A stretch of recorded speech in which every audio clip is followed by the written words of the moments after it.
할렐루야. 사무엘상에 있는 말씀을 계속 우리가 강해를 하면서 말씀을 묵상하고 있습니다. 지난 시간에는 사무엘상 5장에 있는 말씀을 통해서 블레셋이 이스라엘과의 전쟁 가운데 승리하고 많은 사람들의 사상자가 나고 그 후에 그들이 이스라엘 땅에서 언약궤를 탈취하여 블레셋으로 들어온 내용들, 그리고 그 언약궤를 다곤 신상 앞에 놓아둡니다. 그들은 이스라엘과의 전쟁에서 그들이 이겼다라고 하는 것 때문에 다곤 신이 여호와와 전쟁에서 이긴 걸로 생각을 했습니다. 자신들이 신앙하는 이 다곤 신이 온 천하 가운데에 가장 큰 신이요 위대한 신으로 생각을 했습니다. 그래서 언약궤를 다곤 신상 앞에 놓았을 때에는 여호와가 다곤 앞에 무릎을 꿇었다 생각을 했던 것 같습니다. 자고 일어나 그 다음 날 되어 보니 다곤 신상이 여호와의 언약궤 앞에 쓰러져 있습니다. 우연으로 생각했습니다. 그럴 수 있을 거라고 생각했습니다.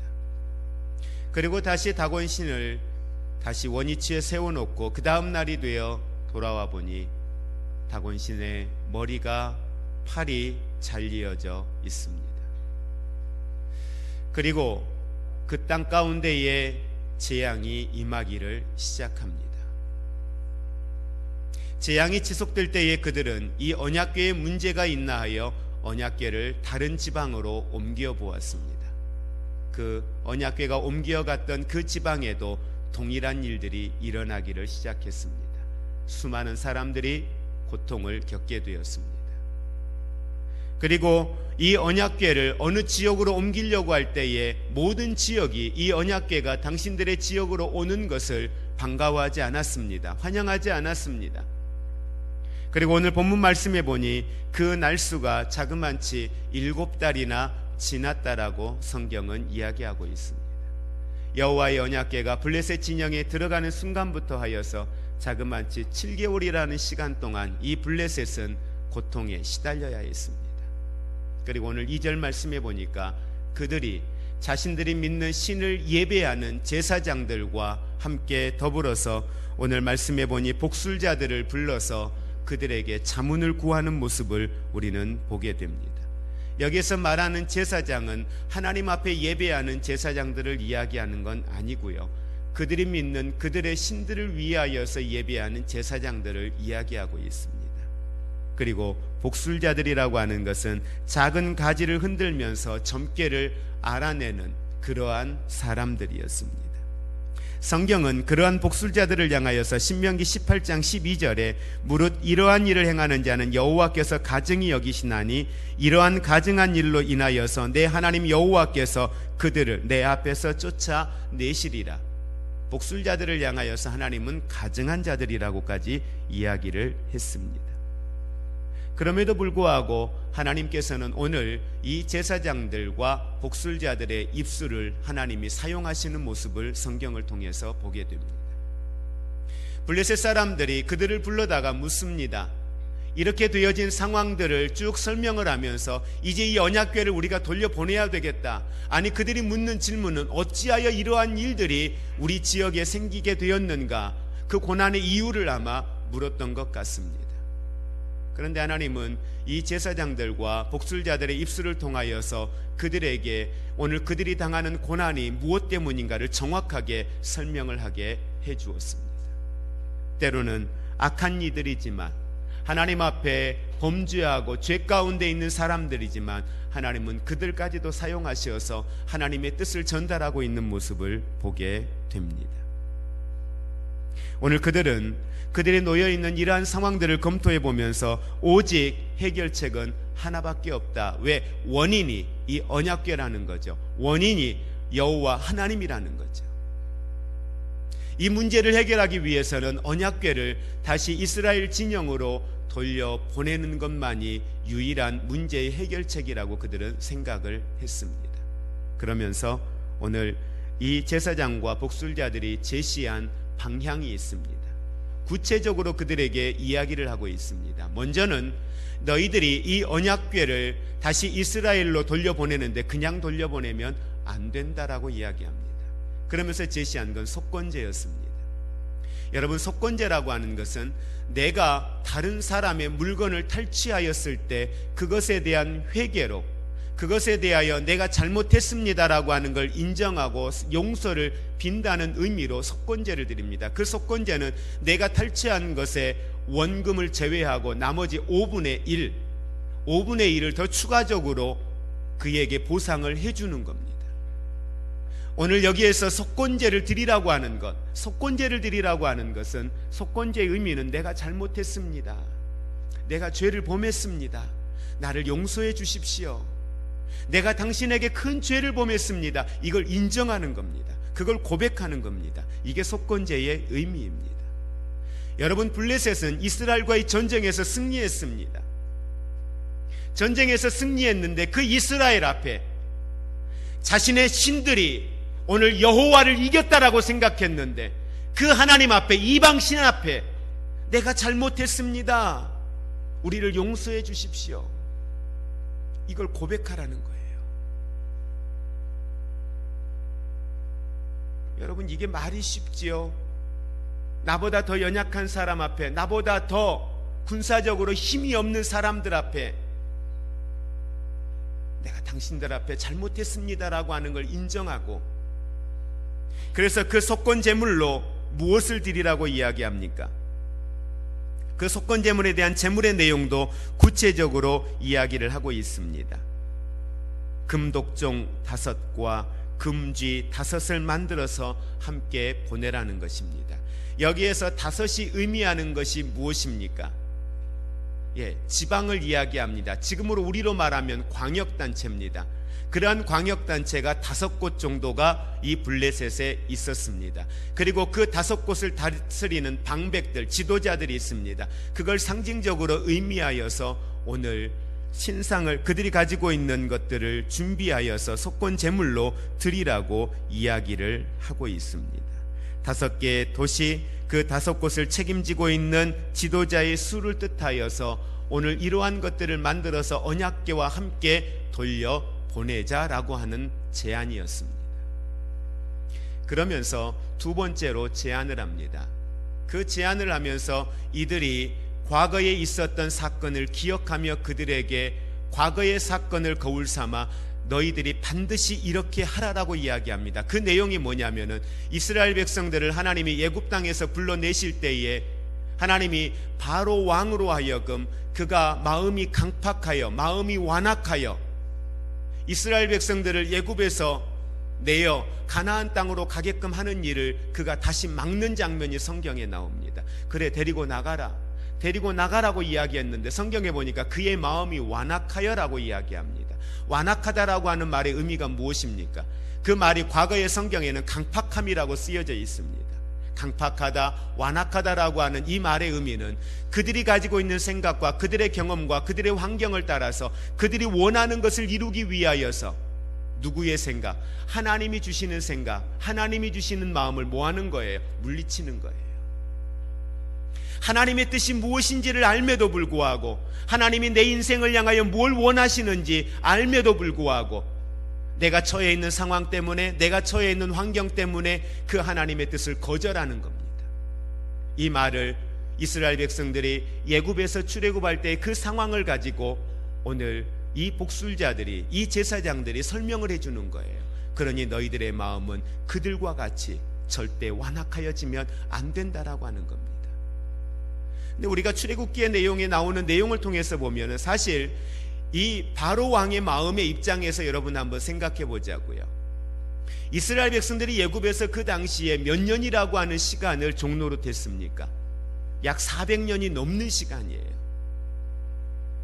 군사적 그 숫자로 따지면 200만이 넘는 사람들이에요.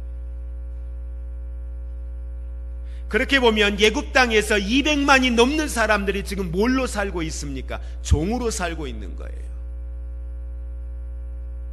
400여 년이 넘는 시간 동안에 애굽 땅에서 농사를 짓는 일들, 그리고 사람들의 힘을 필요로 하고 지금 우리로 말하면은 3D 업종에 속하는 이러한 일들을 다 누가 하고 있던 거예요? 다 이스라엘 사람들이 하고 있던 거예요. 이스라엘 사람들이 나가면 농사를 누가 짓나요? 이스라엘 사람들이 나가면 성을 짓는 일은 누가 하나요? 이스라엘 사람들이 나가면 자기들을 수종드는 일들은 누가 하나요? 언제든지 쓰고 버릴 수 있는 사람들, 언제든지 일하다가 다치거나 죽어도 신경 쓰지 않아도 되는 사람들, 그게 바로 애굽에서는 이스라엘 사람들이었어요. 그런데 그들을 다 내보낸다. 여러분, 그 상황으로는 도저히 받아들이기가 어려운 거죠. 그러니 그 마음이 완악하여질 수밖에 없죠. 환경 생각하면, 형편 생각하면, 상황 생각하면 절대 순종할 수 없는 일들이죠. 오늘 이 제사장들이, 이 복술자들이 그때의 일을 교훈 삼아 그들이 결국은 바로 왕이 마음이 완악하여 내보내지 않았다. 그런데 결국은 내보낼 수밖에 없었다. 오늘 이 말은 당신들이 이 블레셋 땅에서 저 언약궤를 내보내지 않고 속건제를 드리지 않는다면, 혹여나 당신들의 마음이 완악하여 그렇게 행하지 아니한다면 하나님은 이 땅을 징계하실 것이다. 이 땅을 멸망시킬 것이다. 그리고 하나님은 하나님이 원하시는 대로 이 언약궤를 이스라엘로 결국은 옮겨가실 것이다. 그러니 당신들 마음이 어떤 이유로도 완악해지면 안 됩니다. 이 말은 하나님의 뜻을 거역하면 안 됩니다. 이 말을 지금 하고 있는 것입니다. 오늘 이 시간, 이 시대를 사는 저와 여러분들의 삶 가운데 하나님의 말씀이 우리에게 임합니다. 하나님의 뜻이 무엇인지 우리에게 성경은 분명히 말씀해주고 있고, 성령님은 우리의 삶에 끊임없이 녹화하고 있습니다. 하나님의 뜻이 무엇인지를요. 지금 나에게 원하시는 하나님의 뜻이 무엇인지 성경은 끊임없이 말씀을 통하여, 성령을 통하여, 주변의 사람들을 통하여 우리에게 이야기하고 있습니다. 그런데 우리의 마음이 완악하여서 이 하나님의 음성을 들으려고 하지 않습니다. 그리고 우리는 자꾸 이야기합니다. 제 형편이요, 지금 제 상황이요. 이런 건 하나님이 오히려 이해해 주셔야 되지 않습니까? 좀 기다려 주셔야 되지 않겠습니까? 계속 하나님과 딜을 하고 있습니다. 그리고 계속 미루고 있습니다. 그런데 보니까 그 미루고 있는 일들이 10년, 20년이 지났는데도 아직도 그걸 못 지키고 있습니다. 계속 하나님 앞에 이 완악함을 드러냅니다. 오늘 믿음의 사람들에게 있어서의 완악함이라는 건 기존의 자기의 것들을 고수하기 위하여 지금 자기가 추구하는 삶의 목적과 방향과 삶의 그 욕구들 때문에 하나님의 뜻이 내 안에 들어오는 걸 거절합니다. 하나님의 뜻을 받았음에도 불구하고 그것이 내 안에 성취되는 걸 거절합니다. 하나님의 뜻에 순종하며 나아가는 걸 거절합니다. 이 완악함, 이것이 오늘 이 시대를 사는 얼마나 많은 사람들에게 나타나고 있는지 모릅니다. 오늘 성경은 우리에게 결코 이 완악함으로 죄를 다시 범하는 자리에 서지 않기를 이방 사람들도, 이방신을 섬기는 사람들도 이 블레셋을 향하여 경고하고 있다는 사실을 기억하기를 주의 이름으로 축복을 드립니다. 그래서 이 블레셋 사람들은 보내기로 결단을 합니다. 그런데 여러분 보세요. 보내기로 결단하고 나서도 그들은 마음 한켠에 분명히 이것이 하나님의 뜻이라는 사실을 아는데도 불구하고 인간의 또 다른 연약함이 이 가운데 분명히 드러나 있습니다. 뭡니까? 다시 한번 시험해 보기를 원합니다. 무엇을 가지고 또 시험을 합니까? 자, 보내되 어떻게 하라고 이야기합니까? 새 수레를 만들자. 새 수레를 만들고 어떻게 하자? 수레를 만들었으니 이제 그 수레를 끌고 갈 뭐가 필요합니까? 소가 필요하겠죠. 근데 어떤 소를 선택을 합니까? 네. 갓 새끼 낳은 암소입니다. 젖을 떼지 않은 암소입니다. 몇 마리예요? 2마리입니다. 여러분 한번 상식적으로 생각해 보십시오. 물리적으로 멀리 떨어뜨려 놓지 않는 한은 사람이든 짐승이든 본능은 적어도 젖을 뗀 후에도 그렇지만 젖대기 전에는 목숨을 걸고 그 새끼를 지키는 게 부모입니다. 짐승도 마찬가지입니다. 이들이 노렸던 것은 그렇게 해서 보내자, 새끼와 암소를 분리하여서 새끼는 가두어 두고 암소는 이 수레를 끌고 베세메스로 가게 하자, 이스라엘로 가게 하자. 그리고 그들이 내린 의논했던 결론은 그겁니다. 이것이 베세메스로 향하여 간다면 그건 하나님의 뜻이다. 그러나 베세메스로 향하여 가지 않는다면 그건 우연히 일어난 일이다. 그러니 언약궤는 그들이 속건제로 바치려고 했던 건 어떻게 해도 돼요? 다시 거두어 드려도 되는 거죠. 잘못했다고 인정하지 않아도 된다는 거죠. 회개하지 않아도 된다는 거죠. 여러분, 우리가 여기에 얼마나 속고 사는 줄 아십니까? 우리가 어떤 죄를 지었을 때 천둥번개가 치고 내 삶에 어떤 징계가 바로 임하면 주님 잘못했습니다. 이게 주님의 뜻이 아닌가 보다. 바로 돌아설 겁니다. 그런데 죄를 범했는데 어때요? 별일이 없어. 하나님이 하라는 거 하라고 했는데 순종하지 않았어. 그런데 어때요? 별일이 없어요.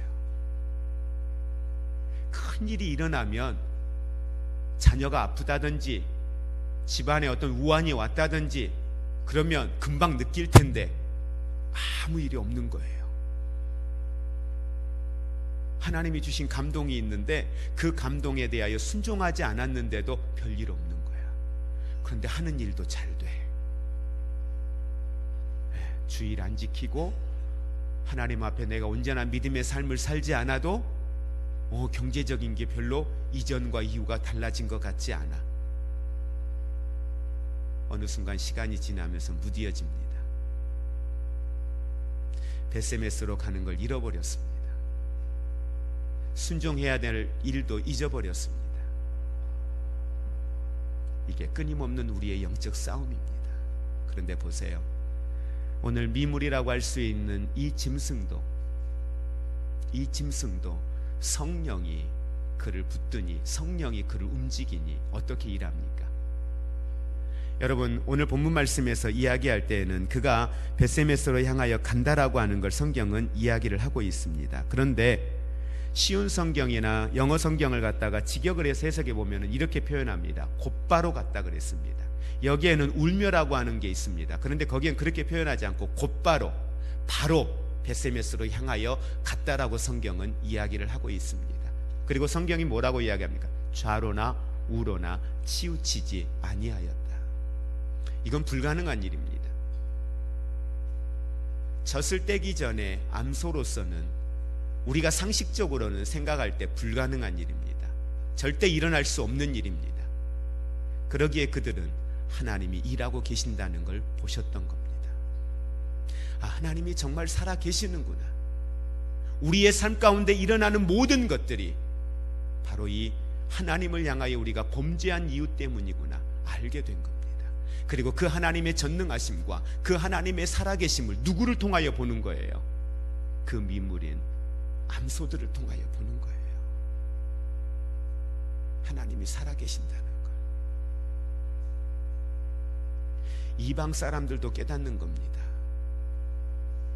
미물도 순종하고 하나님의 뜻대로 움직였습니다.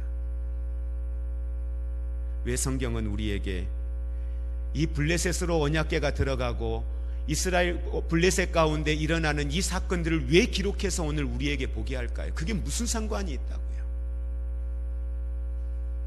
언약궤가 다시 이스라엘로 돌아가는데 그냥 블레셋 사람들이 언약궤를 이스라엘로 돌려보냈다, 아니면은 이스라엘 사람들에게 와서 너희 이 언약궤 가져가라 이렇게 해도 될 이야기를 왜 굳이 제사장이나 이들을 불러다가 이러한 상황의 문제를 어떻게 해결할까를 묻게 하고, 왜 속건제를 드리게 하고, 왜 그들의 완악함에 대하여 이야기하고,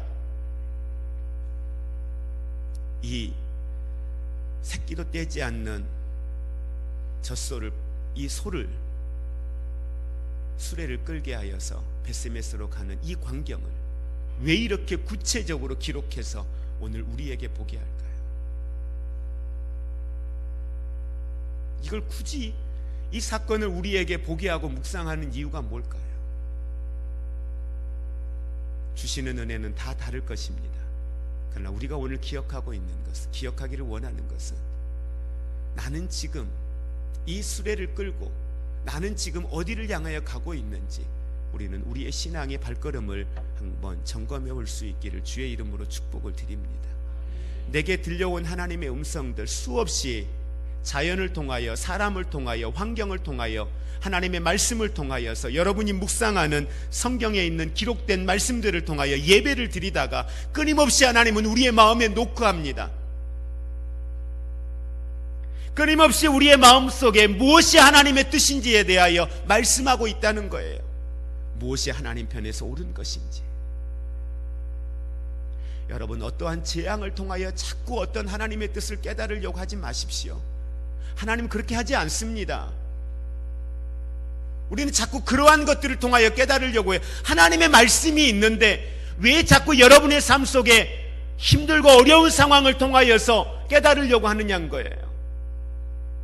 그건 정말 어린아이의 신앙이에요. 체험을 통하여 하나님이 살아계신다라고 하는 걸 자꾸 깨달으려고 하는 건, 그건 정말 이제 시작하는 어린아이의 단계라는 거예요. 그걸 너무 좋아하지 마시고 그걸 통하여 깨달으려고도 하지 마시고요. 우리에게는 뭐가 있어요? 말씀이 있잖아요.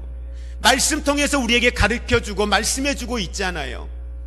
하나님 앞에 기도하며 나아가면 하나님이 우리에게 말씀해 주시거든요. 하나님, 내가 지금 서 있는 자리가 옳은 자리입니까? 내가 지금 가고 있는 길이 바른 길을 향하여 가고 있습니까? 내 안에 품고 있는 이 마음들이 하나님 편에서 옳은 것들을 내 마음에 품고 있습니까? 하나님께 여쭈어보면, 아니, 여러분이 이미 더 잘 아세요. 하나님이 성령을 통하여 여러분의 영을 이미 깨우시고 말씀하고 있기 때문에 몰라서가 아니에요. 여러분이 더 잘 아셔요. 인정하고 싶지 않은 거죠. 바로가 그런 것처럼 오늘 이들이 블레셋을 향하여 경고한 것처럼 우리 마음이 완악하기 때문에 그런 거죠. 그럼 언제까지 완악할 겁니까? 언제까지 하나님의 뜻을 아는데도 대치하고 순종하지 않고 계속해서 여러분 다음에요 하나님과 딜하면서 하나님 잠깐 기다려주세요. 언제까지 그럴 겁니까? 이제 우리 하나님 앞에 우리의 이 모든 완악함들을 내려놓고 주님이 내게 말씀하신 것에 대하여서 이제는 순종함으로 나아갈 수 있기를 주의 이름으로 축복을 드립니다. 암소들의 본능까지도 하나님은 역으로 사용하셔서 하나님의 분명한 메시지를 오늘 그들에게 보여주셨습니다. 이처럼 하나님께서는 모든 것들을 통하여, 모든 사람들을 통하여, 모든 환경을 통하여 우리에게 끊임없이 말씀하고 계십니다. 무엇요? 하나님의 뜻을, 하나님의 생각을 우리에게 말씀하고 있습니다. 어찌되었던 어떤 상황 가운데 있던 지금 거기서 우리는 하나님이 나에게 이렇게 하셨어 그렇게 받아들이기보다 되어진 그 상황 가운데 하나님의 뜻을 구할 수 있기를 원합니다. 하나님, 어떻게 할까요? 지금 우리가 할 수 있는 최선은 하나님, 어떻게 할까요? 하나님의 뜻을 구하고 오늘 우리의 발걸음이 하나님의 인도하시는 자리, 그 벳세메스를 향하여 좌로나 우로나 치우치지 아니하고 뒤에서 들려오는 송아지의 소리들, 뒤에서 보고 있는 블레셋 사람들의 시선, 뒤에서 들려오는 수많은 사람들의 소리, 환경, 형편, 상황들, 그걸로는 벳세메스로 향하여 가는 건 불가능한 일입니다.